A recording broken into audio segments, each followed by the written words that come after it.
Muy buenas tardes. Es un honor darles la bienvenida.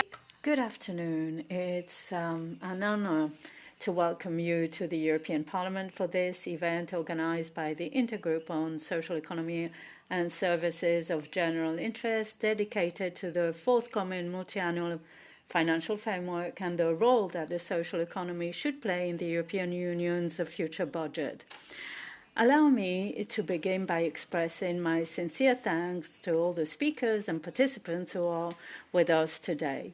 I would particularly like to welcome Mr. Roxana Minsato, Executive Vice President of the European Commission, Juan Antonio Pedreño, President of Social Economy Europe, Ms. Beatriz Andrado, Deputy Director General of the European Commission's DG Budget, Mr. Alejandro Blanco, Member of the European Court of Auditors, and Ms. Amparo Merino, Secretary of State for the Social Economy of the Kingdom of Spain.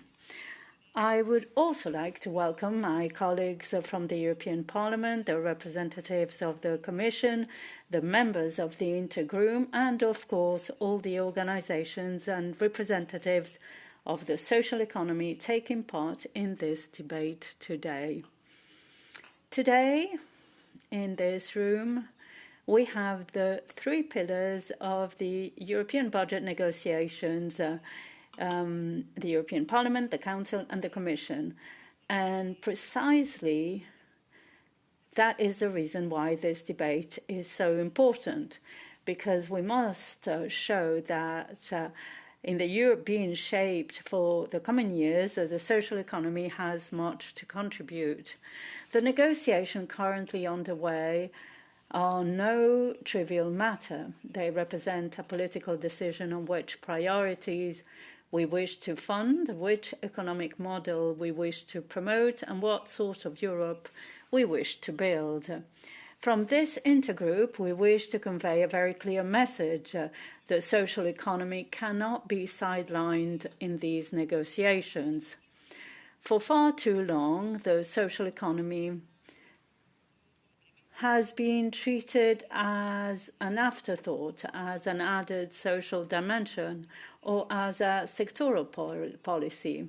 But the reality has changed. We are not talking about a marginal reality. We are talking about more than 4.3 million organizations and at least 11.5 million jobs in the European Union. Around 6% of total European employment, in the words of Commissioner Minsato. These organizations are creating jobs, reinvesting in their local areas, generating opportunity, sustaining essential services, innovating, competing, and often reaching places where other actors do not. In short, they promote the right to remain or to stay, promoted by Enrico Letta. That is why the social economy is not merely a tool of inclusion. It is also a tool for business, territorial cohesion, economic resilience, and strategic autonomy. Europe talks about competitiveness, it talks about SMEs, digitization, economy, defense. Well, in all these debates, the social economy has something to contribute, because European competitiveness cannot be limited to large-scale projects or a top-down industrial policy. Europe needs businesses investing, creating jobs, innovating, and remaining in the local areas. And within this model, the social economy has a clear role to strengthen the productive fabric, sustain economic activity, and demonstrate that local roots and competitiveness can go hand in hand. That is precisely the strength of the social economy. It links economic activity with local roots. It creates value without abandoning the local area. It generates employment without losing sight of people. And it demonstrates that it is possible to grow, innovate, and compete using a different business model, but yet fully economic. The midterm review of the Action Plan for the Social Economy, published by the Commission in March 2026, showed significant progress. Europe has gained in visibility, recognition, and political awareness of the sector's role. But now the most important part, moving from recognition to actual implementation. And real implementation requires funding. That is why the next European budget will be decisive if we want the social economy to continue to realize its main role. It must have a clear place within the European Social Fund, in cohesion policy, in the future competitiveness fund, and in all the instruments that will guide European investment in the coming years. It is not enough to mention the social economy in speeches or strategic documents.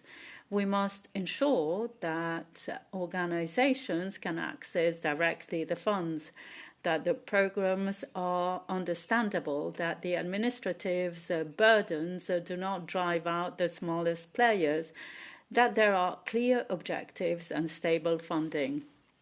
Simplification is necessary, true, but simplifying must not mean watering things down. It must not mean that the social economy disappears into large generic funds, lacking visibility, traceability, and any real capacity to make an impact.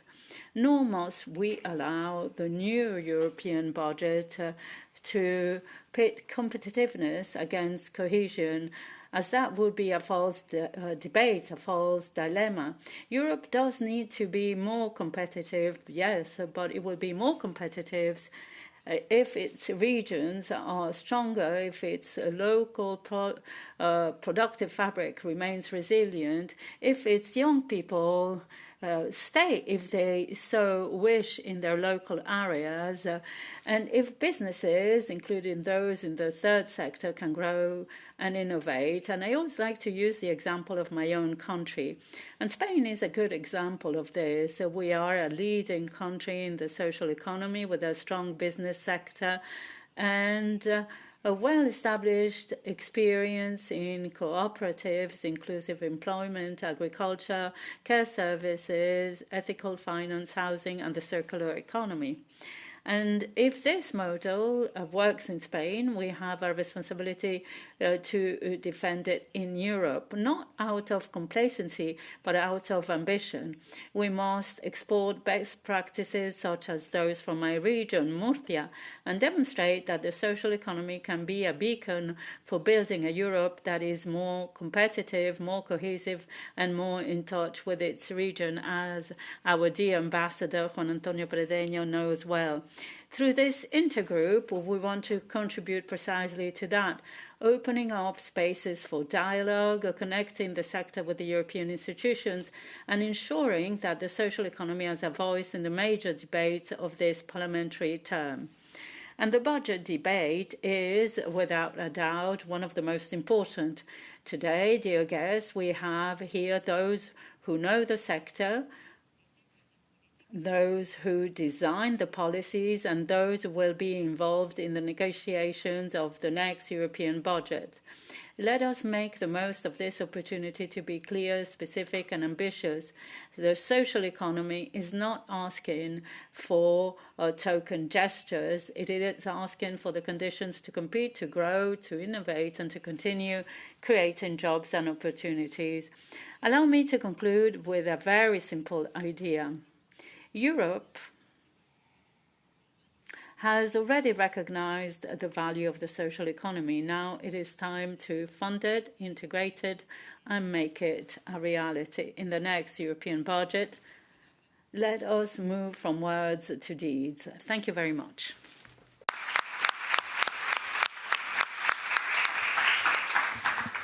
A continuación tiene la... I will give the floor to Juan Antonio Pedreño, President of Social Economy Europe. Good afternoon. Thank you very much. Thank you very much to Maravilla Sabadia, co-chair of the Intergroup, Roxana Minsato. Thank you for your presence. Your presence is always important, but specifically right now, where we are concerned regarding the future of Europe related to social economy. Also, thank you to the speakers who will take the floor this afternoon and all the MEPs, institutional representatives, friends of social economy. Thank you for your presence. This intergroup is very important considering the times we live. I would like to make two observations, one about Europe and another one on social economy. Europe needs to reinforce its security, but it cannot do so sacrificing precisely what it wants to defend, its social and democratic model. And secondly, social economy. Social economy doesn't ask to be protected. It offers a solution so that Europe is more competitive, more resilient, and more cohesive. And this is why it must be recognized and supported. It's a pleasure and an opportunity to have this intergroup in a decisive moment for the future of Europe and therefore for the future of the social economy.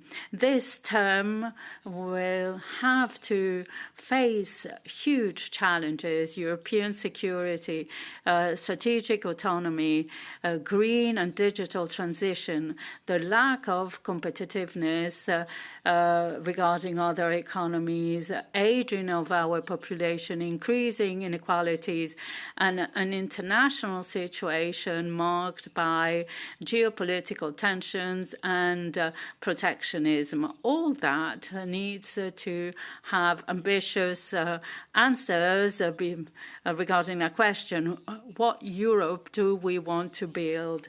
The debate on the next MFF is not only a figures debate, it's a debate on priorities, identities, on the European model. From Social Economy Europe, we are able to understand, otherwise we would be irresponsible, that Europe needs to invest more in security and defense. It would be impossible to ignore the international situation. We also understand that Europe needs to reinforce its competitiveness, improve its innovation, and reinforce its strategic autonomy. But precisely because we share those goals, we want to say it clear.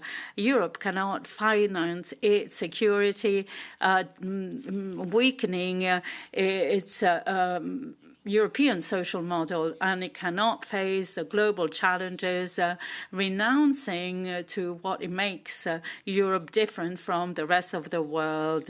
The strength of Europe was not only its market, but its ability to combine economic growth with social justice, competitiveness with cohesion, innovation with solidarity.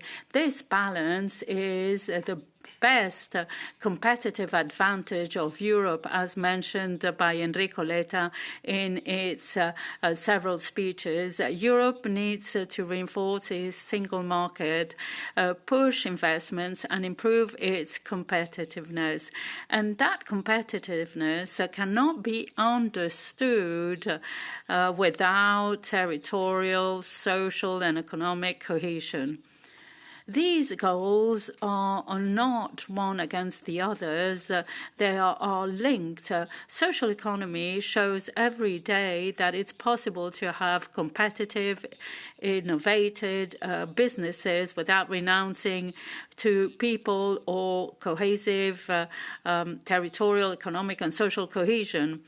In this sense, the MFF does not give sufficient guarantees. The new architecture proposed merges very different funds with a lot of margin for member states regarding the previous European Social Fund and FEDER. And we will be competing with the CAP, with fisheries, and with other areas. The European Competitive Fund is the second most important fund of the European Union, and its goal is to support competitiveness competitiveness and defense in Europe, SMEs are not recognized as key players in these areas. And so you leave aside more than 95% of the economic fabric of the European Union, an economy of local roots which keeps growth where it is produced. This is the reason why, from social economy, we would like to communicate three very clear messages regarding the MFF. The first, the need to preserve the European Social Fund. ESF, strong, visible, and autonomous, and not as a residual instrument included in other mechanisms, but rather as a strong fund. To weaken this fund means to weaken an essential part of the European project committed towards employment, social inclusion, care of the most vulnerable ones. Investing in people is not an expense. It's the most important investment that Europe can make. The second message is that the social economy has to have a place in its fund and in the competitiveness fund, which it has not today. It's not enough to be eligible, as Commissioner Séjourné said, that the companies of social economy would have access. It's not enough to be included. We need a step more. That is why we recommend that the competitiveness fund allocates at 7% of its resources to social economy, recognizing its capacity to create employment, generate innovation, and reinforcing territorial cohesion. We're not asking for a privilege. We are proposing an efficient investment. And the third message is related to the European Competitiveness Fund. The social economy cannot be limited to social cohesion. We are businesses. It would be a strategic mistake. Today, social economy is part of the European competitiveness. Our industrial cooperatives, mutual, social businesses, employment-specific centers, and thousands of businesses are pushing for digitization, digital innovation, and industrial autonomy in Europe. Therefore, the social economy has to be fully integrated in the cohesion instrument and those that are created to support the European economy. We're not talking about two different policies. We're talking about one model. The social economy represents 4.5 million companies, 30 million employment, say 6.3% of employment, and it supports social cohesion, local democracies, and the fact of not dedicating horizontal funds to social economy, it would be a huge mistake for the MFF. Social economy is an ecosystem, and when supported, it has multiple positive effects. But when it's not the case, we can see the results. To conclude, I would like to refer to a second issue that could have an influence on the social economy. The businesses oriented to impact. From Social Economy Europe, we want to be very clear. We've worked for a long time for more and more companies to include social and environmental goals to their activities. Europe needs more businesses committed to positive impact. But we could weaken the business model that offers already those guarantees. The social economy is not defined only by a positive impact, but also by a governance, by reinvesting of an important part of its profits, and for commitment that not only depends on its ownership or the market circumstances. Therefore, we believe that Europe needs to be prudent before creating new business categories whose definitions are too large or less demanding regarding what is demanded to the businesses of social economy. We do not want to multiply labels. We want to elevate the commitment of all businesses towards the values promoted and defended by the social economy. In a few years, we won't recall how much money was assigned to each policy, but what we decided to protect, whether we decided to protect only our borders or what gives a sense to Europe. It's a social model, democracy, its capacity not to leave anyone behind. The social economy represents that Europe, a Europe that competes but that cooperates as well, that innovates and integrates, that generates wealth but at the service of the general interest. For peace and democracy, we need to save the values of the European Union. We need to rebalance the values for an economy, giving priority to people, to local economies, looking for the industrial autonomy. Let's prioritize people, and let's urge the European Commission to be as ambitious in social economy as it is in defense. From social economy Europe, we will carry on working with the European institutions so that the next MFF and the future legislative initiatives face this ambition, because to defend the social economy means to defend in a European way the way to understand the economy.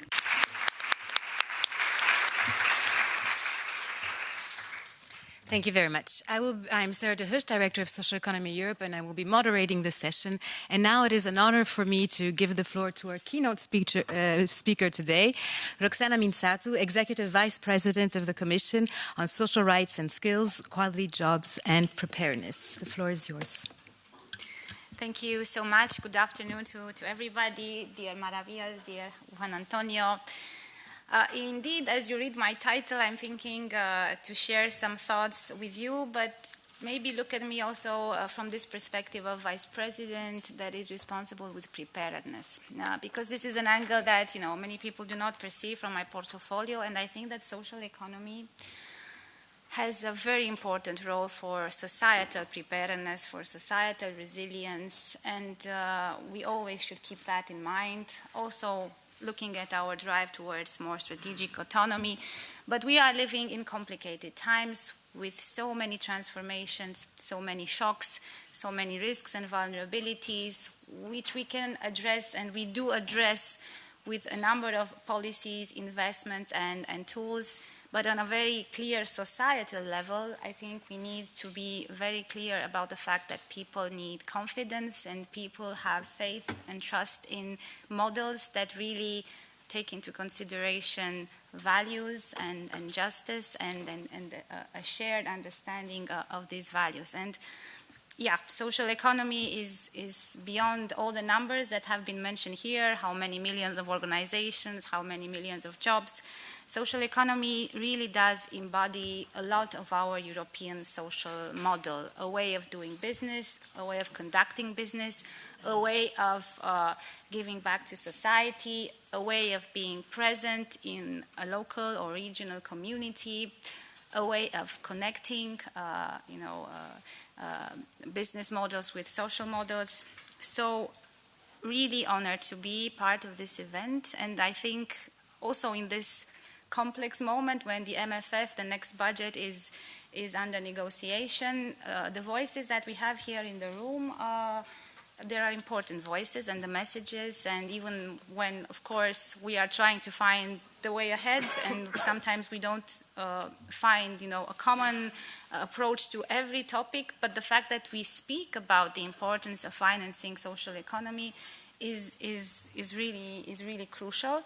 And the fact that we approach different solutions or different angles is also very important. And as Maravillas mentioned, we are here, probably also people from member states, but we are here, Commission, Parliament, so all the people that have a point and have an objective and a role in this process of building the next budget 28-2034. In my speech, I have these numbers that I want to share a bit with you. You know, how important is it to see what our citizens think about social economy? What is their vision? And looking at the Eurobarometer data on social economy, we see that 75% of Europeans think that social economy is good, is beneficial for the well-being of their society. So really looking at the well-being of a collective society. Half of the people say that have engaged with social economy organizations in the last 5 years in different capacities, volunteers, as donors, as members, as customers, so many of them. 1 in 3 say that themselves or their households have received support from the social economy in areas that are key, such as education, such as training, employment, housing, and basic goods. And these are numbers that show that social economy is perceived, is understood, is part of people's lives. But let me say, as an Eastern European, that we need to do more and that we can do more. And this is the added value of our European Union work. We can do more and we should do more. Now, looking at the Eurobarometer, there's also an interesting message on an alignment of values, and this is also important in times of uncertainty and social anxiety for different generations and for different categories and territories. Citizens who say that they want a fair, local, and sustainable economy, and they see in social economy organizations entities that really embody this combination of social purpose, of economic activity, and very importantly, as was mentioned here, of the type of governance, the democratic governance. And this is really distinctive. People do not only look at social economy organizations, they want all businesses to behave more like social economy organizations. So this is an aspirational element towards where do we want to go with our project of the European Union, and what do we offer to the next generations? What is the vision? And I think social economy entities offer a vision for the future, a vision that is really based on trust and values. Then an overwhelming majority of people think that companies should pursue social, environmental goals, should reinvest part of their profits, should give workers a voice. And let me tell you that it is my opinion, and probably many of us think the same, that with the AI transitions that we are experiencing and with the perspective of more disruption, I think this will be even more relevant. And also that survey shows that we have a clear political mandate, because more than 80% of Europeans support providing assistance to set up social economy organizations and the development of public strategies and legislation for the social economy, which is the topic of today. There are many priorities, but people say that we should use all tools, of course, including the budget, to support social economy, and this is the discussion of today on MFF. Now, on how we are exactly achieving this mandate from the people, was mentioned here by Maravillas, the Social Economy Action Plan. Since it was adopted in 2021, of course, context has shifted a lot. We've lived through many crises, but in these many crises, we have seen social economy entities always stepping in, creating, retaining jobs in local communities, mobilizing those communities, providing services where many times markets would normally pull back. And this is quite important, and also a lesson from the pandemic. Then we did the midterm review of the social economy plan this March in 2026. And this was an opportunity to really see what we achieved and a direction to take for the coming years. Now, indeed, the action plan has delivered tangible results across the European Union. It helped deliver reforms. It mobilized investments, both at European and national level as well. And by the end of 2025, 21 of our member states had adopted or were preparing social economy strategies. And this is, again, speaking from my own very personal experience, an important political signal, and it does create a conducive environment to stimulate social economy. Now, obviously, we live in a time where we focus a lot on EU's competitiveness agenda, but in that context, we need to be clear that we need an economy that is at the same time innovative and inclusive, and that the two do not reject each other and that they complement each other. And social economy proves exactly that this is possible, to do both, to be profitable, to innovate, social innovation, economic innovation, but also to be inclusive. Of course, scale matters, of course, investment matters, but it is possible. We want a robust social economy, and the ambition is now reflected across a growing number of EU key initiatives. And we want a social economy that is recognized, and its contribution now extends beyond social policy. It needs to be valued as industrial policy, as Juan Antonio also mentioned here. On the green transition, labor market reforms, democratic participation, on all of these policies, we can speak confidently about the importance of social economy. Now, exactly because I don't want to be anchored, because I am the commissioner in charge of social rights, I don't want to anchor our conversation in our social policies and social initiatives and how we finance those, because we've just said that social economy is relevant across the board. Let's go to funding and discuss a bit about how we can match this recognition with investments.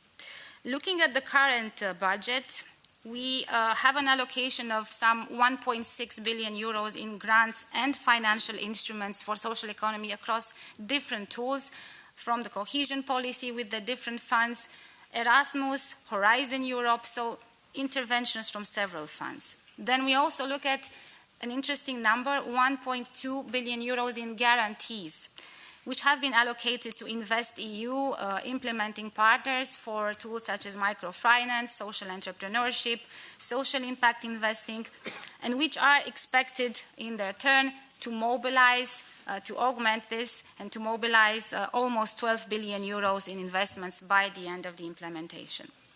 Now, our commitment to the social economy will remain firm also under the next MFF. And I know, and it was already said here by Juan Antonio, that there is worry, but I am here also to reassure you, beyond the fact that we are in full-scale negotiation between the co-legislators. The social economy is clearly in the scope of the future MFF, of the future NRPPs, the National Regional Partnership Plans, in the EU facility. And we are also looking at the European Competitiveness Fund, because this is also has been mentioned, and I believe the same. Support for the social economy will continue, first of all, through the national and regional partnership plans. There you will know, or if no, I will mention it again, for the pure social dimension, that one which we associate with investment supported by the European Social Fund Plus, we have at least 14% of resources dedicated to social objectives. The European Social Fund Plus will remain a cornerstone of European social and employment policy. But again, the national plans are a tool that reflects different opportunities, and social economy benefited and should continue to benefit from different tools, not just from this 14% or more, hopefully, dimension. Then the EU facility, which is connected to the budgetary guarantee, it will be set up under the European Competitiveness Fund. This guarantee will allow to keep on supporting microfinance, to keep on supporting social enterprise finance and the social economy, much in a way similar to how we are acting today with the social window in InvestEU. We are aware also of the ongoing discussions on the European Competitiveness Fund here in the European Parliament. And because of that, I will keep making the case that social investments need to remain part of the ECF horizontal objectives. And I have engaged many times bilaterally with members of the European Parliament exactly on the topic of the social dimension of ECF. Access to the horizontal budget is also key, so that we avoid disruptions between the two programmatic cycles, between the two MFFs, especially in fragile areas such as microfinance and finance for social enterprises. So the full EU toolkit of funding, from grants to budgetary guarantees, remains available to be able to support social economy. For the next steps, we depend also on continued support, vocal support from member states. And here, of course, I would encourage all social economy actors in the room to reach out to their respective member states governments that are part of these negotiations, national, regional authorities, so that social economy is strongly considered in negotiations, but also in programming the funds for the next 2034 budget. This is quite critical for this year and next year. In that respect, I want also to point out to you the importance of the European semester. This is, a coordination process between European and national level on fiscal, economic policies, but also social policies. And it will be the base, the foundation for the programming of the funds for the NRPPs, for the next budget, both in the sense of what reforms, but also what investments would be part of this funding programming exercise. And we were looking at European semester spring package, which we've recently adopted. 21 countries received or in their country reports have text mentioned on social economy. And this is important because we can build on this information, on this tool, I would say. So this was, of course, a message to you that not only I think that social economy is a big answer, a big part of the answer of the answer with which Europe responds to the many challenges that Europeans are confronted with, but also that we have a foundation, a budgetary foundation on which, of course, we can improve, but one that does reflect the opportunities and the needs of the social economy sector. On that, of course, both Parliament and Member States can build more, better, and Commission is here to facilitate. And I'm here to take also inspiration from your passion, your experience, your expertise, because as I said, what is very important is that beyond countries that have traditional, in France, Italy, Spain, in really showing what social economy can deliver for communities and jobs and people, there's a big part of Europe that needs much more so that they can really take stock value and politically support this model, this European model. So many thanks for the invitation and always a partner in your important work. Thank you.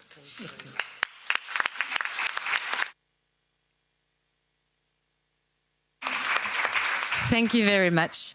I will invite now the speakers of the first roundtable, which is entitled What Changes for Social Economy in the Next MFF. I will invite them all at once to come here.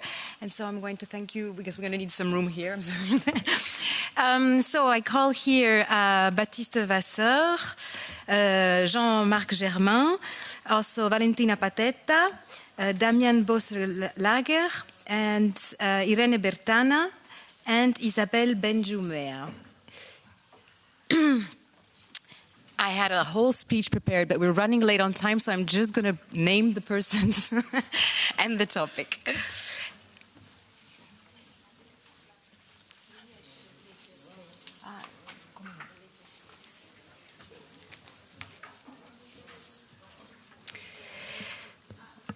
So we're going to start this first roundtable with a presentation on the budget performance framework. And we're going to have an initial presentation by Baptiste Vasseur, who is policy officer at NCA.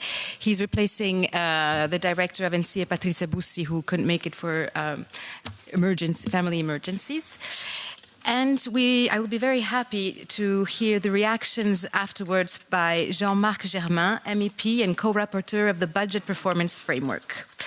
So, Jean-Baptiste, the floor is yours. Thank you very much for allowing me to speak on behalf of Patrizia Bussi, who shares her apologies to the audience or to the organizer for this last-minute change. So, what is the place of the social economy within the Budget Performance Framework?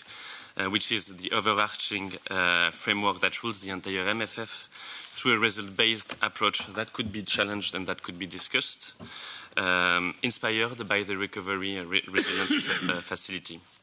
So first, the social economy remains in the scope of this budget performance framework. And this is very important. I begin with this because it allows to safeguard the use of EU funds for the social economy in the same way it is used today in the current MFF, notably via shared management funds and notably via ESF. Without this mention in the budget performance framework regulation, it would have been very worrying, very catastrophic for the social economy. So the benefits of this reference are simple. It will be possible to track investments made in the social economy, not only across cohesion policy funds, but including all funds. This is good and this is new.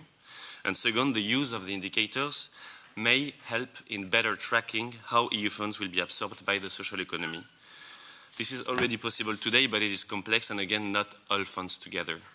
But the call from social economy actors was very clear. It was calling for more accessibility and more efficiency of EU funds for the final beneficiaries. This was the call. And to respond on how this regulation will support this, I think we can make some adjustments or recommendations. So first, the indicators. We believe that the indicators should be improved. In the proposal from the European Commission, they are only quantitative and related to job creation. Why this is crucially important? Because if they are not improved, they risk worsening this tension that we see since decades, a tension between quantity over quality in the social economy. In other intervention fields, like the one of social economy, we see indicators that have a more proportional approach, more comparative approach, a more disaggregated approach, and I think we should take inspiration from that. Second, and it's very easy, there is an opportunity that is not taken from this regulation, is the use of reforms. In line with the Council recommendation for the social economy, we could have an intervention field on the reforms for the social economy. This is also already the case for other intervention fields like for business development and business environment. And this would help tracking this level of enabling conditions for the social economy among the member states, which is the most important priority of the European Commission since the adoption of the Social Economy Action Plan. This is a very easy recommendation to implement, we believe. Next point, over quality. In the sector, there is a consensus on how to ensure quality in the use of EU funds. This is partnership practices and multi-level governance. And there are many ways to strengthen this part in this regulation. We recommend the recommendations made by the ECOP, the European Expert Groups for Partnership Practices. They recommend to track these practices in the performance framework with indicators that precisely signal at quality over mere ticking the box practices. We support that. And last but not least, and a little bit more general, we call for a strengthening of the role of the European Pillar of Social Rights as a reference point for social objectives in this regulation. And also we call for capping the share of investments allocated to infrastructure costs. For these costs not to draw the investments allocated to the social economy. These are the calls from Social Platform. These are the calls from the EU Funds for Social Coalition. And as part of this broader European social fabric, we obviously support them. In conclusion, it is hard as a social economy actor to not be worried by this proposed MFF because the investment needs are still growing very fast, and we fear, it's true, we fear a reduced amount of funding available. But the social economy remains in the scope. This means that there are some windows of opportunity to take. And I think we should continue to work all together as broad coalitions and continue our efforts. Why? Because the calls I just did do not appear in the Council's partial general approach of the budget performance framework that was really recently published. It means that the European Parliament's role is more important than ever in the negotiations. So I hope that MEP Jean-Marc Germain will hear positively these demands. And we remain at the disposal of anyone in this room to continue joining forces, to contribute, to provide our expertise, because we are here to support actors that provide systemic solutions to structural challenges, namely social economy organizations. Thank you very much. Thank you, Baptiste. And now we can hear the reactions from Mr. Jean-Marc Germain, co-rapporteur. Thank you very much, and I'm happy to be with you today, and I will react on performance, but maybe allow me a couple of general comments on MFF. Because, well, if we want to sum up the proposal of the Commission, and sorry, Roxana, it will be very short, but we can say that it's opening new areas of intervention, and those we support: defense, space, digital, and clean tech. And for this, there is more than 300 billion euro. And the Council proposal for now keeps this money more or less. And the financing of this was by increasing a little bit the MFF, and also by decreasing cohesion funds, more or less disappearation of European Social Fund, even if Roxana fight to maintain it and it appears in horizontal way, and also the decreasing CAP by 10%. More or less, it's a Commission proposal. If you want to look at the Parliament proposal, it's more or less the same as far as numbers are concerned, except that we don't want to decrease solidarity policies and CAP, and we want a standalone ESF. I hear you. And you can be sure that it's not only in the interim report, we're working to be in the regulation, and it will be a key point in the negotiation with the Council. Second general thing is that we don't like the single fund approach. We think that the NRPP, meaning have a kind of strategic plans trying to find at the national level with local authority and with a subsidiarity binding clause to define priorities on social issues, on green issues, on defense issues is a good thing. But trying to put the money in a single pot with no objective will, of course, put in danger the policy that are most sacrificed when we lack of money, being the social one.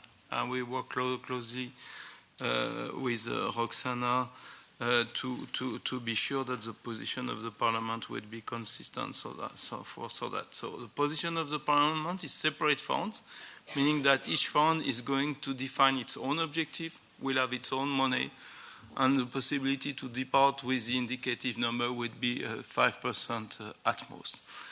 So coming to the performance, and the Council more or less is the position of the Commission, same amount of decrease for CAP and cohesion, and 5% less for a second pillar, which is increasing by a lot. So as far as performance is concerned, it's a key file, because it's not only technical, it's really political. And for us socialists, maybe it's the most important one. It says that for Europe, performance, as far as horizontal principles are concerned, among all policy, should be social rights, should be gender equality, and should be a protection of nature through DNH principle and through check on the amount of money that it spends to fight against climate change. So this one is really important, and we are clear with our EPP counterparts and all the colleagues of the parliaments. Without this regulation or without those principles, then the SND could not vote the MFF at all and the rest of the text. So it's really important that Europe says, okay, those are the key principles. It's Europe for people and Europe protecting nations. And the rest is means to do it. So we're not against more money for defense, digital, and so on, but we want that if this money is spent, then we have checks on social and green. So, of course, the horizontal principle of the performance frameworks are really good, and we have ideas to increase them. For example, for gender balance, we need that it has to go from the definition of operational objective in all the programs to reduce gender inequality to, of course, the measurement of it. Second thing, we want this regulation to be useful for action. I don't really like the word performance, but if it's political performance in a way that I say, it's okay for me. But it has to be useful to take corrective action. If the gender equality targets are not reached, or if the green target is not reached, then, for example, the annual budget should try to catch up, and the same for social objective. Third, and then we go to some of the topics that you mentioned, there is a whole bunch of indicators, let's say 700, in reality it's more than that, but it's one indicator at least for 7 intervention fields. So each member state has to put any measure in one of the 700 intervention fields, and they have to choose at least one indicator. It's more or less the process of the ODD of NATO on development, and this one would be based the payments from European Commission to the member states. So this one, of course, is interesting, but has a lot of problems, as you mentioned. So with my co-rapporteur, Niklas Herbst, on this matter, I can talk also on his behalf from EPP. We have a bottom-up approach. We make a lot of consultation, as, of course, you are key actors. We, of course, look at what our colleagues are going to do in the different committee, and more or less we will take the good indicators that they take, because those are key. So there is one debate in that we want to avoid, is the distinction between outcome indicators and output indicators. We cannot measure in the framework of 7 years the outcome in most of the case. We can measure output, for example, how much bio meal that we distribute in the school. This we can do. But to assess the consequences on the health or any things of the young people when they will be adults, it's clearly impossible. So we have to accept that in most cases, indicators useful for action are in output indicators. But, and that when I will answer concretely your proposal, of course, those has to include qualitative indicators. Of course, multi-level government and partnership principle is a key principle, because before relying on numbers, we have to rely on people that are the best experts of their field. So, and on that, I think we will have an agreement with the pro-European group, with the pro-European group to put it as an horizontal principle. And maybe I shall end with one very complex thing, is that there is this idea, because it was requested to simplify the thing, to go from financing not linked to costs, from financing linked to costs, to financing not linked to costs. And this one, if it's for the Commission to check the objective of the member states, okay, we can look, maybe interesting, if it's relevant, as I was saying. But if it's a kind of systematic system of payment for final users on behalf of delegated authorities, then we think it's really dangerous. Because in some cases it can be relevant. For example, my example of the biologic meal, you can say it's €3 by meal, and more or less you know the price of the meal. But if it's to help someone to go to employment, unemployed people, it depends on the situation. For people, it will take 1 year, 2 years, and for some other, you will put them in front of the computer, you will help them to write the application later, and that's it. And if you say it's a fixed amount per person, then the final user we take the more easiest people to put them back. So for very social or very complex situation, I think that we cannot get rid of financing linked to cost, because it helps to tackle the most difficult issue. More or less, that's the comment that I wanted to do for the proposal, but last thing for me is to say that there was this debate before, and Roxana emphasized a lot. For us, philosophically speaking, social economy is not something outside or interesting thing that we look at. It's a key way of organizing companies. So there may be some very capitalistic things where some different form of organization can be relevant, but we think that it could be main part of the economy, and we're happy that already 13 million, if I'm correct, people are already working in that kind of company. Thank you very much. Thank you very much. As we're running late on time, I'm going to change a bit the order. I think Isabelle Benjoumea is here. No? Okay.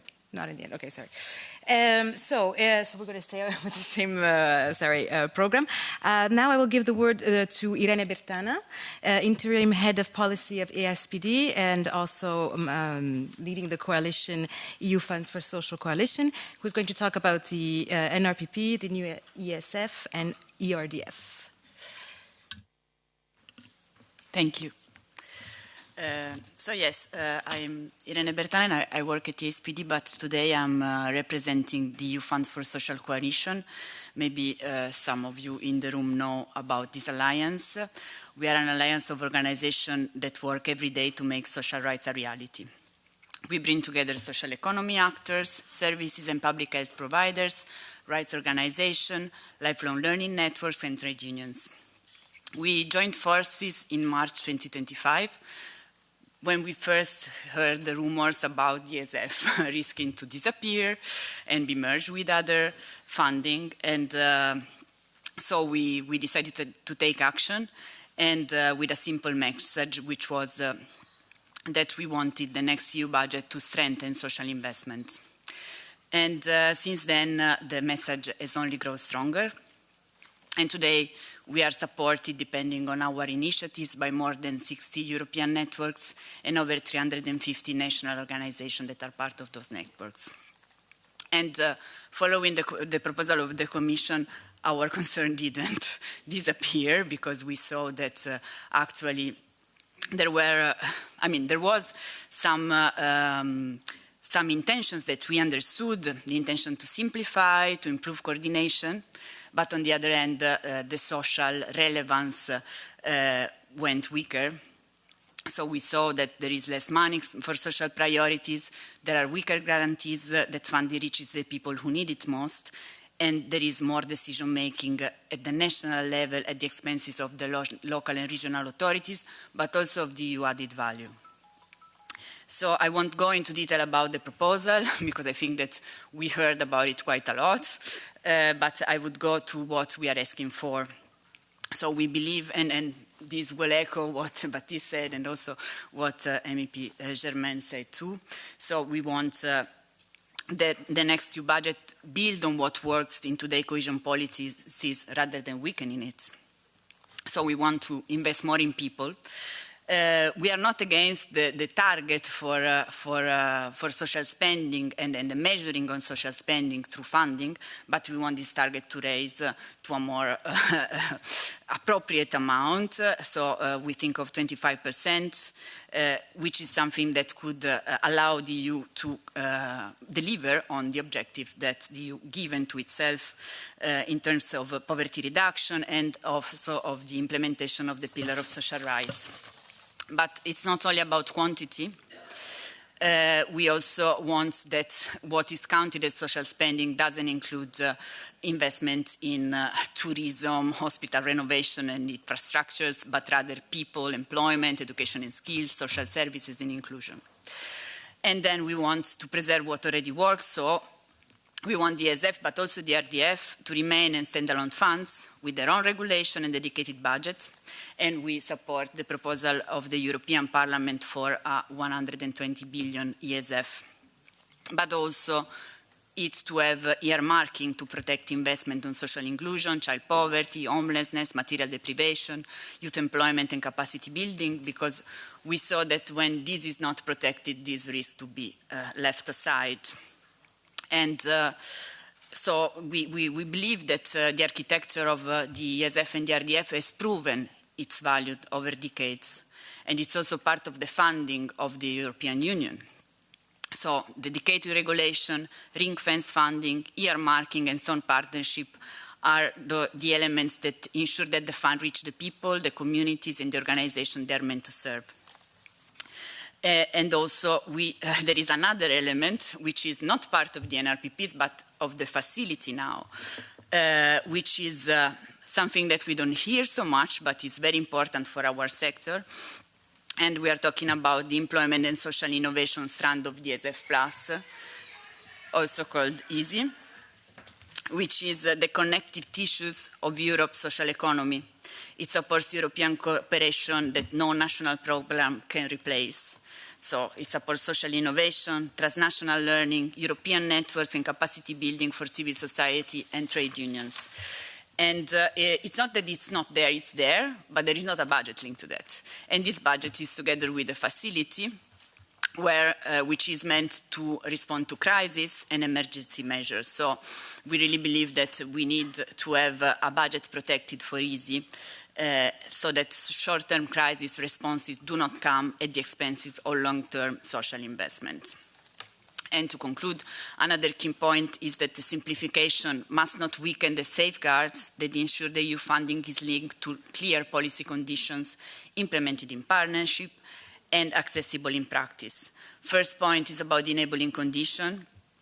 They were not perfect maybe, but they strengthen the connection between funding and policies.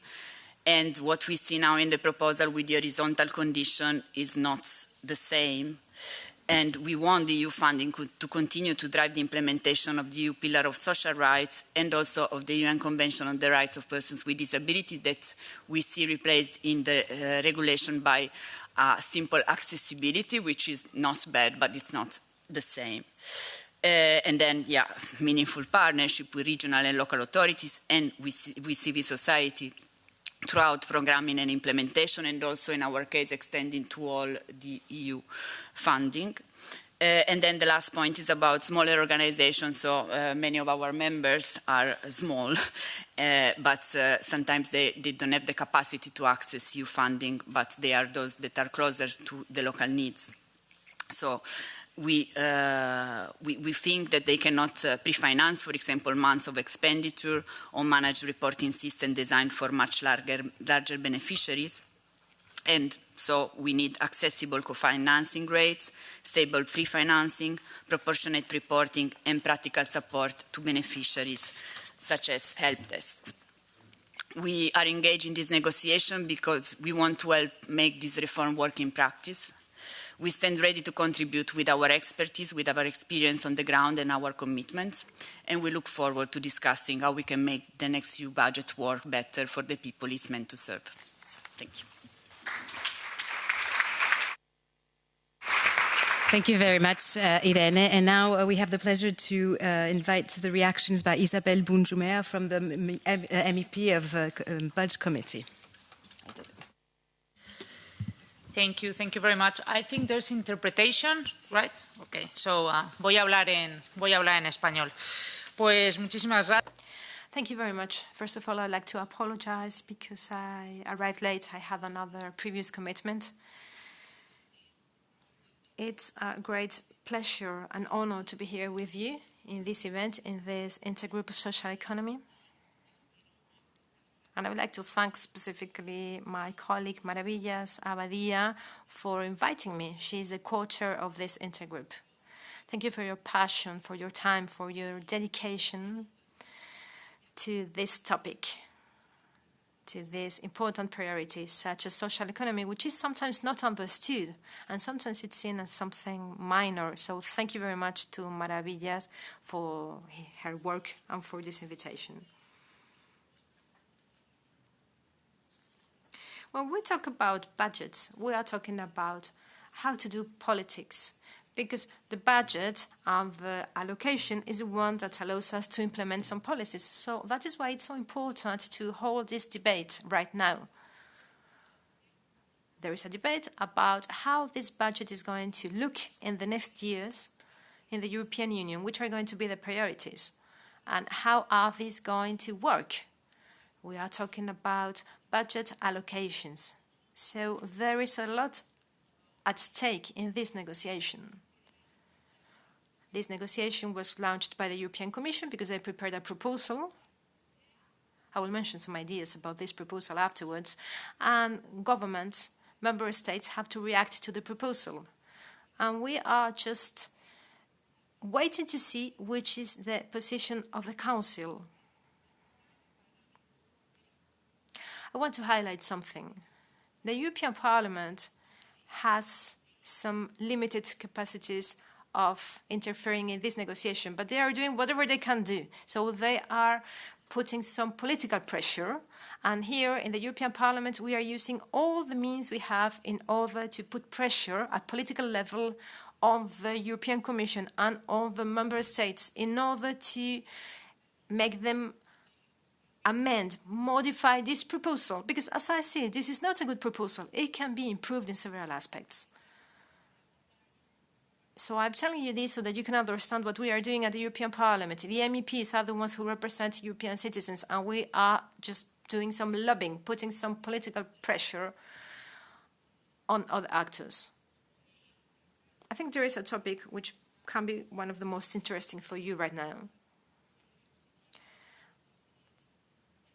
which I would like to present here. First of all, I personally think that this proposal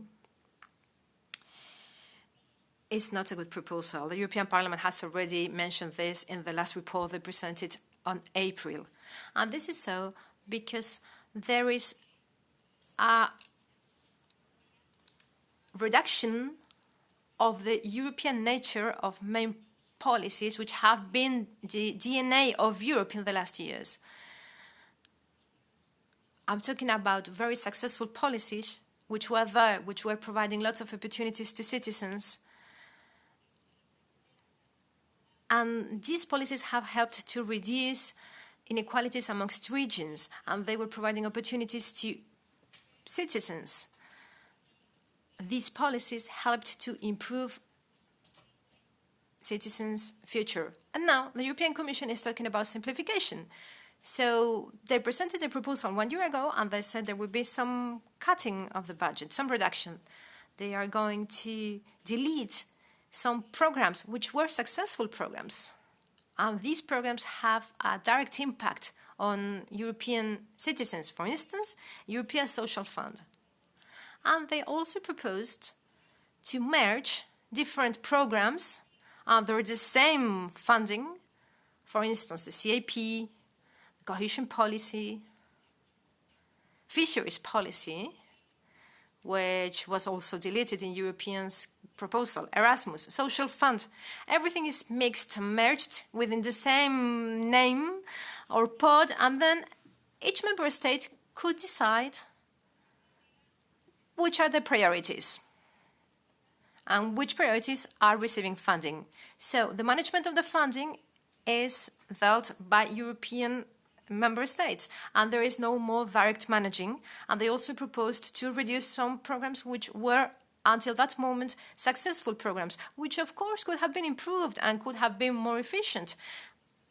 But they were successful. I'm talking about European Social Fund. So the European Parliament is being really firm. They are criticizing a lot this new design, this merging of programs, and this management and direct control to European members, given to European members, not taking into account European regions when designing the policies. And moreover, there is not a specific percentage earmarked for each program. The European Commission is just leaving to someone else this management of funding. So the European Parliament, as I said, last April approved their position, and we are directly opposing what the Commission was saying, because there are so many policies which have a direct impact on citizens, which have proved success in the past. They can, of course, be improved, simplified, reviewed. Everything can be done, but they should not disappear. They should not be watered out within a single fund, which really depends on the political will of member states. And you have an ally here at the European Parliament. Different political groups with different points of view are working together. We are joining our forces. For me, the most important idea is the following one. I told you before that this European Parliament has some limited role within the negotiation framework. We are putting pressure. We are taking measures, trying to find common positions. We need to put pressure at the Council.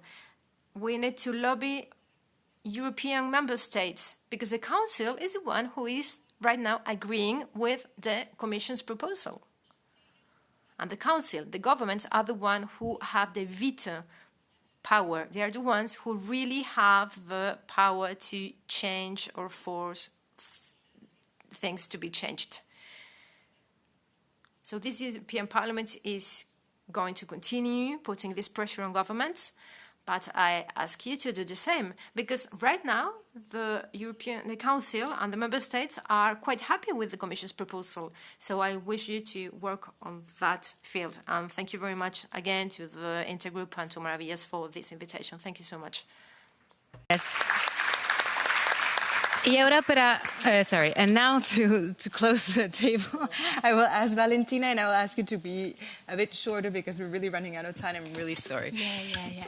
Thanks a lot for the invitation. Good afternoon, everyone. Yes, I'll try to be short and clear. The current proposal on the new MFF really puts at risk the social investment financial system. And this is because the InvestEU social investment and skills windows has no structured successor in the current legislative proposal. And this absence is really creating a critical gap. This is because in the current proposal, we don't have social windows, but we have the activity of the social windows. So for microfinance, social enterprise finance, and social economy organization under this EU facility. And as Irene said, the EU facility is an instrument designed for crisis. It's a flexible instrument for crisis. And within this EU facility, you have other 14 eligible priorities. So you see that it's like competition between different priorities with no specific budget allocation, because more of the half of the envelope budget is allocated to 3 specific objectives. So we have like 8-10 billion for the remaining 11 objectives. And then in the European Competitiveness Funds, there is no clear reference to social investment, I will say. I mean, it's true that microfinance, social enterprise finance is listed in the ECF as policy objectives, it's true. But then in the InvestEU ECF, there is no really mention. And this creates quite a gap. Also because the overall structure of the ECF, it's really quite for big organization, for big ticket, and so there are some problems about the accessibility for a smaller organization. So our proposal as a social economy Europe are mainly 3, and first of all, it's to have a specific and a clear window under the ECF about the social investment and skills window, with a specific budget, with a clear budget, also predictable one. The second one is to have like specific financial products with specific eligibility criteria, with also some specific requirements and proportionality assurance. And the third one, it's more about the ECF structure, because we really believe that the overall mechanism should be really accessible to all smaller organizations that are also part of social economy ecosystem. And so this one, okay? Thank you so much, Valentina. And I would like to thank all the speakers. We were supposed to have 10 minutes question and answer, but we're so running out of table that I'm going to thank again the speakers and call for the next the speakers of the next round table, which is entitled, which is basically about overall reactions from different institutions. I call here on stage Secretary of State of Social Economy of Spain, Amparo Merino Segovia, Beatriz Sanredrado, Deputy Director General of DG Budget, and Alejandro Blanco Fernandez from the European Court of Auditors. Thank you.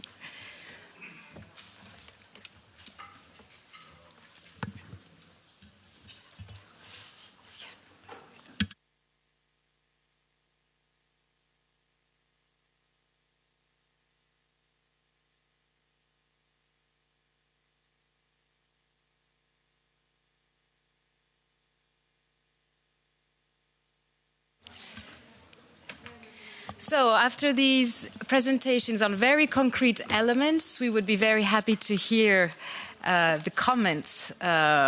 So we invited here Amparo Merino Segovia as a representative of a member state, but not any member state, especially the chair of the Luxembourg Declaration Monitoring Committee, and we would like to have your views from the council discussions on this topic of MFF. Thank you.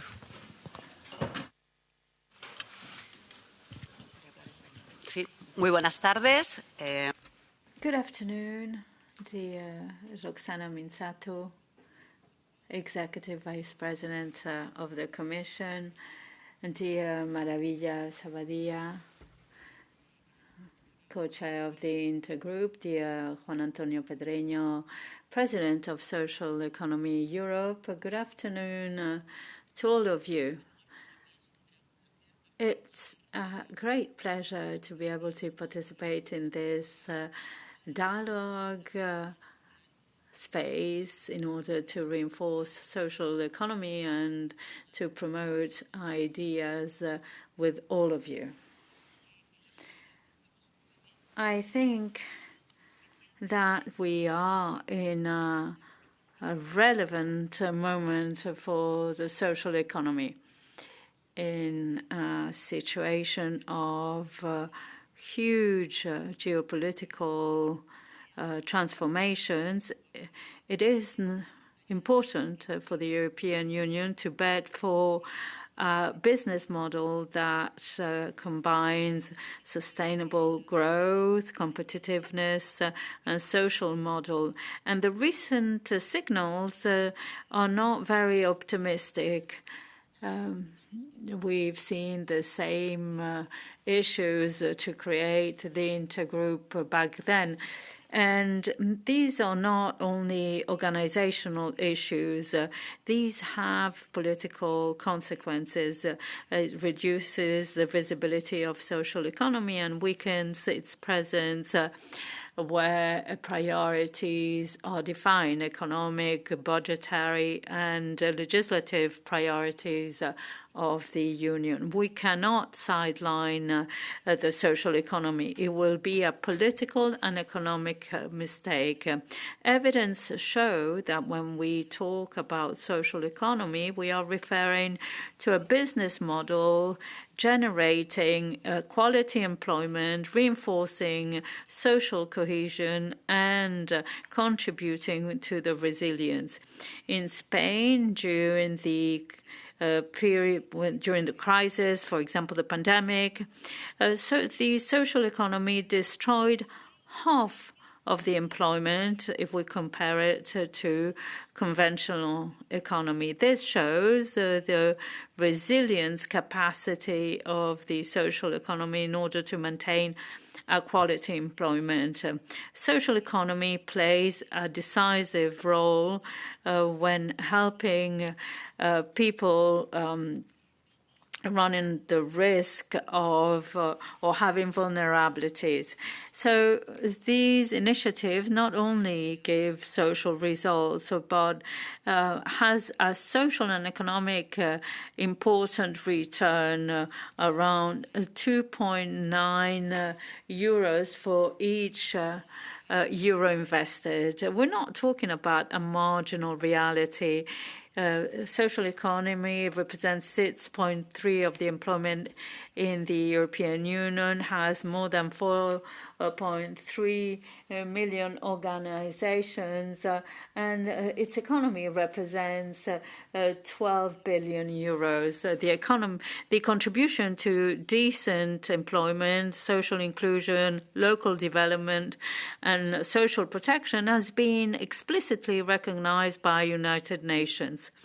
So with all these figures that I'm giving you, it is very difficult to justify to the fact that the social economy is losing weight within the European institutions. And we see all that in the negotiations of the MFF 2028-2034.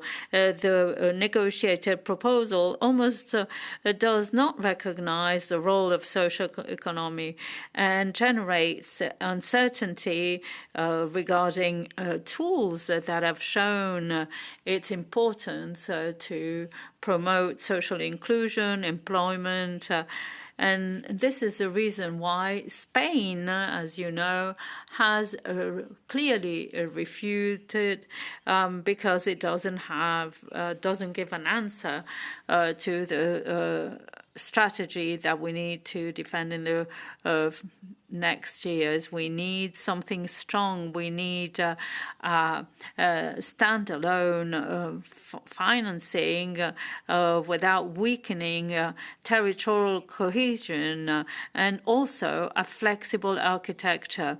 The new European Competitiveness Fund cannot only mention the social economy, microfinancing of its businesses. We need specific instruments for social economy. We need access rules, specific access rules for cooperatives, for insertion entities, in some for the whole of the social economy. Europe, if it wants to reinforce its competitiveness, needs to reinforce the instruments for social cohesion, inclusion, and decent employment. We are concerned that the future Irish presidency has amongst its priorities social inclusion and others, but doesn't mention explicitly the social economy, or rather, the social economy is not part of the debates of the 28th regime. All that is very difficult to understand when this model gives concrete answers to all these areas. From Spain, we are doing our best. We've promoted the follow-up committee of the Luxembourg Declaration. We are setting up the Friends of the economic solidarity in the United Nations, and we are reinforcing the Ibero-American friendship through the network of social and solidarity economy. We want a commitment also there. And we are following with huge interest the negotiations on the category exemption regulation, and we want to start again the negotiations on the directive for cross-border associations. But many times we feel isolated. It's not enough for some member states to have this agenda. We need the European institutions and social economy and the countries to commit to this cause. So I urge you to keep an active position, a demanding position for the European Parliament to use its legislative, budgetary power to have a more ambitious MFF and to reinforce social economy. Hay que reforzar la posición del. We need also to reinforce the social economy proposal in the new MFF, defending a European social fund, a solid ESF, guaranteeing a specific financing for the social economy, and considering the social economy and not against social cohesion. We also consider that all the ecosystem of the social economy needs to mobilize in order to change the dynamic that puts in danger the role of the social economy. Social economy doesn't need nice speeches. It needs a presence in the decisions of financing, stable financing, and adequate instruments. To defend the social economy means to defend a more competitive Europe, a fairer Europe, a more cohesive Europe. Thank you. Gracias. Gracias, Amparo. Thank you, Amparo. And now we'll Deputy Director General. I'm very sorry, we're going to have to shorten a little bit because the room is going to there's a room reservation after. I'm sorry to put pressure. So Deputy Director General of DG Budget, thank you very much for your reactions. Thank you very much. I will try to be quite fast to leave some space for Alejandro. No, I just wanted to come back to the reasoning of this budget, maybe, because as it's been already said, it's been quite difficult to put in place because we have new needs in defense, in security, in global environment, competitiveness, etc. We have a request to maintain the same programs, the same amount, the same services that we are providing. We have also the next-gen EU, the debt to be paid, which also amounts to a percentage. So, and we are proposing also new own resources to square the circle, because if we want to do more in defense, in space, in security, we need to maintain the cap of what exists, agriculture, as you said, cohesion, social. We need additional resources, and we need also to make sure that we can simplify and we can have economies of scale, and we can also avoid double use of specific programs that could be funding the same actions. So we have put in place this proposal on this sense to really make sure that we can cater for all the needs, and we have been listening to all member states, and we know that it is complicated. In terms of the social aspect, we are committed to have a EU budget and an MFF that is social and that is social centered, in the sense that, as it's already been said, we are going to be tracking the social spending. We are going to be looking at gender equality. We're going to be looking at market accessibility, do no significant harm. So we are going to try to trace all the money that is being spent in what is the outcome, if you want, or how is it being spent, so that it really brings a specific action to the citizens. If we look at, very quickly, I'm just going through many things. If we look at some programs in the next MFF that we have a very marked social component, we will keep Erasmus, but it is Erasmus Plus, because it is the Erasmus Plus with the European Solidarity Corps. That stays also, of course. It will support high quality education, training, how to engage new people in solidarity activities, Agora EU, for the vibrant civil society, very important to continue investing in culture and in the values. We will have more than 8 billion for that. The EU facility we've been discussing. So we do have a lot of examples. Then in terms of how to make sure that all companies and all organizations, even the little ones, can access to the funds, and we are not only focusing on the big multinationals or the big national champions, we will have the single gateway. The single gateway is a way for all companies to be able to access to all funding opportunities in EU, not only their member state or their region, but really being able to access. I think this is also very important to enhance the competitiveness and the economy of small enterprises and individual companies. I might leave it just there, just to make sure that Alejandro has something to say. I had many more, but it is already 3 minutes past 5, so sorry. Thank you so much. And so I will give the floor now to Alejandro Blanco Fernandez from the European Court of Auditors, who did a report also on the MFF. Thank you very much. First of all, thank you, Maravillas, for inviting me here, and thank you, Beatriz, for leaving me some minutes to express what we have said. So what I would like to say is that all the messages that you have said here today more or less reflect the same that we have said in our opinion. So if I go with Maravillas, when she was saying that simplification needs to go to the final beneficiary, in case of the social economy, it's even more relevant, because some of them are very either unprotected people or companies, or very tiny companies that they don't have access to the different funds or to the regulation. What we have to say is that we don't see that the proposal of the Commission of the NRPPs is really simplification. We understand that they have summarized or reduced the number of operational programs from 9 to 1, but it doesn't translate into more simplification for the member states or for the council. Although the council, as somebody said here, have already accepted this structure. But it is true that what we see is that to produce and to follow up the money for the member states is going to be more complicated, because they will have to produce a report, or they will have to summarize everything into one to send it back to the Commission.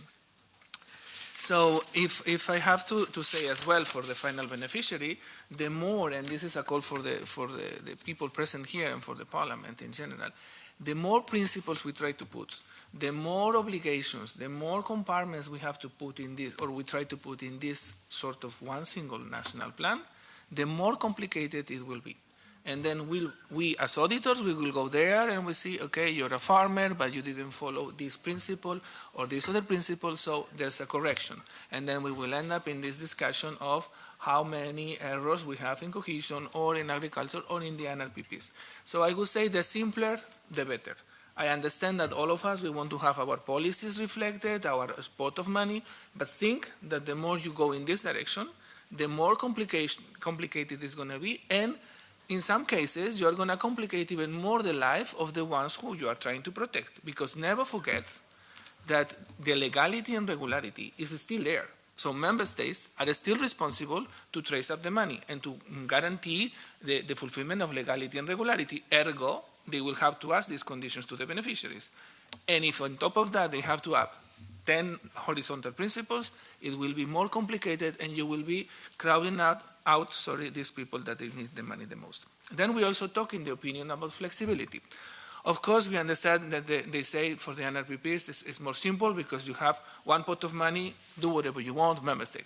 But at the same time, again, we put rules. This money goes here, this money goes there. That money is not programmed at the beginning, but then at the end. So you're already creating complication that will, first of all, stop the realization of strategic projects, that they need sort of certainty of the resources that you don't have. And again, that you will have less flexibility the more conditions you put. Then we also talk about governance. And here, I think Maravilla said it. Like governance, it includes the regions. And in the social economy, regions are key. And what we see in the Commission proposal is that they are called national and regional partnership plans. But there's no involvement of the regions. If there's a single plan at national level, then you can have either a summary of the amount of investments that are done in every region, or mini plans per region. But here the Commission doesn't say how this is going to be done. And for sure, for bigger countries, like the one I belong to, it's very complicated to have the regions like a sort of summary. They need to do the social investments or the social economy through the regions. Again, in governance here, and I think Isabel Benjumea said it, the Commission is diluting the responsibility, because the Commission before were in shared management with the member states. Now all the NRPPs will be approved by the Council. And this will mean that the Council is just putting a stamp on the plan, Or it will mean that the Council will analyze every single plan to say where a member state needs to invest or not the money, where they need to put or not the money. And the fight will be translated into the Council. Again, it puts also pressure on the member states because the responsibility of the controls, legality and regularity, and the traceability of the money remains on the member state. Regardless how you're paid by the Commission, you're still responsible for that. So this nobody can deny. We also talk, to finalize, we also talk about performance. And here I heard about performance indicators, output indicators.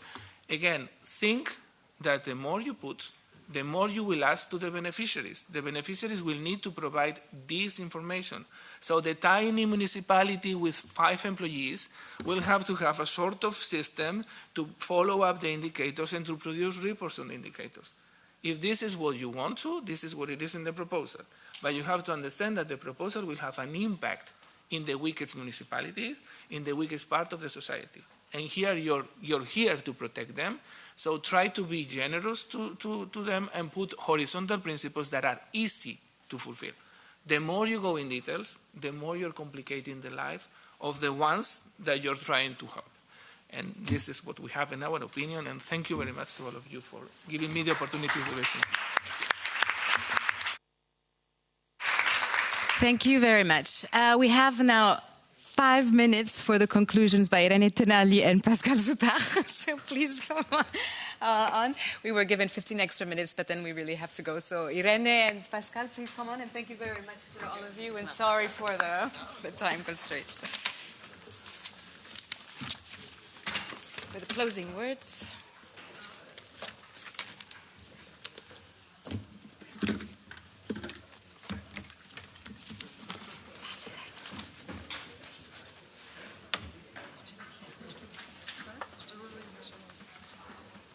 Thank you very much. Thank you for this very interesting opportunity to go deeper into a kind of work that has been taking a lot of time and energy in the Parliament, and not only in the Parliament in these months and the upcoming months.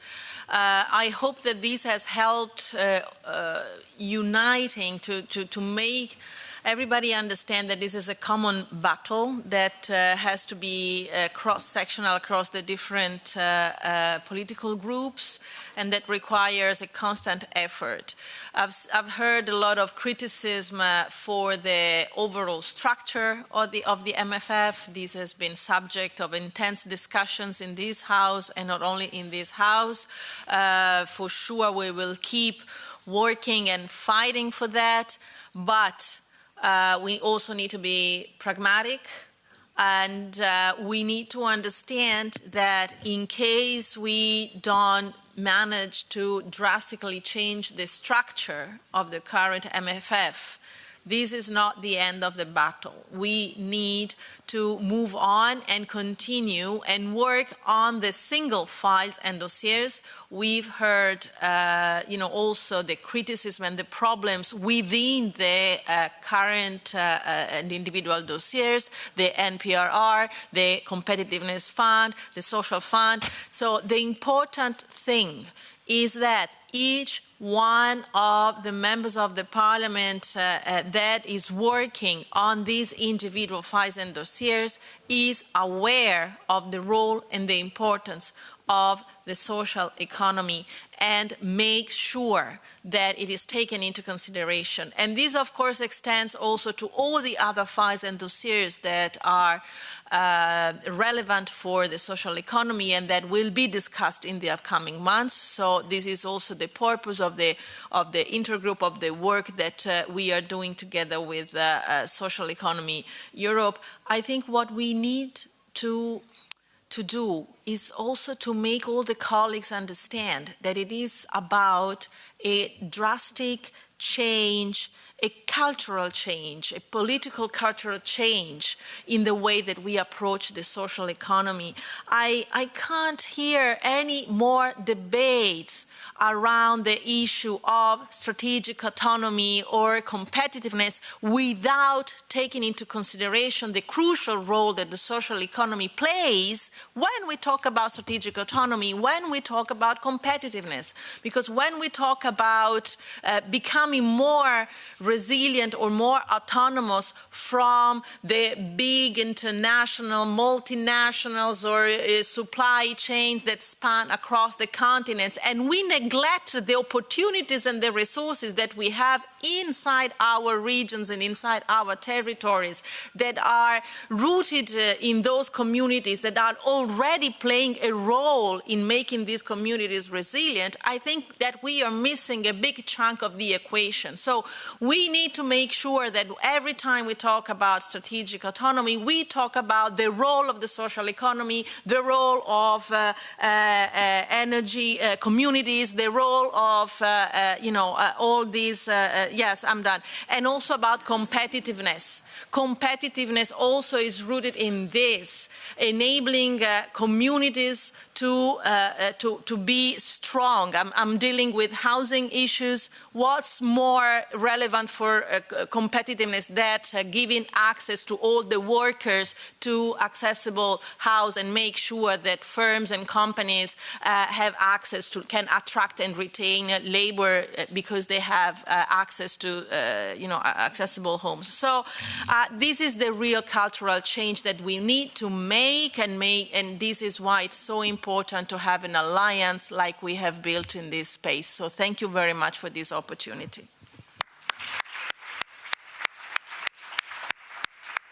What can I add? You said everything. So thank you very much for being here. It's really important also that we have that kind of place where we also have different actors, MEPs, Commission, DG representatives, social economy actors. There are a lot of them in the room. And I would say let's make it the social economy way. Talking about those issues, it's in our DNA to do it in a collective way, together, looking together for solutions, also that it's more tailored for the specificities of social economy, also for the social objectives and the final objectives of every single social economy organization that is locally rooted, that is looking for members, beneficiaries, citizens. That should be at the heart of the concern when thinking about figures, thinking about plans. In the end, at the bottom line, it's for people. There have been a lot of things that have been said. We don't have time to go in it, so I will make it short, and I will come back to something that was said at the really beginning. No more words, but deeds. And we really need to let's roll out for a social economy, as you suggested, and it is transversal. So we are in every segment of economic activities. We are closer to citizens, and we have the democratic dimension, which is also a very important element in today's world. I will end there because otherwise I will have problems with Sarah and with Paula. So a big thank you also to the team of Social Economy for the organization. A big thank you to the speakers. Thank you very much for being here, and hope to see you soon because I think we have not finished about it, and so 1 hour and 30 minutes is too short. So we should come back. Thank you very much.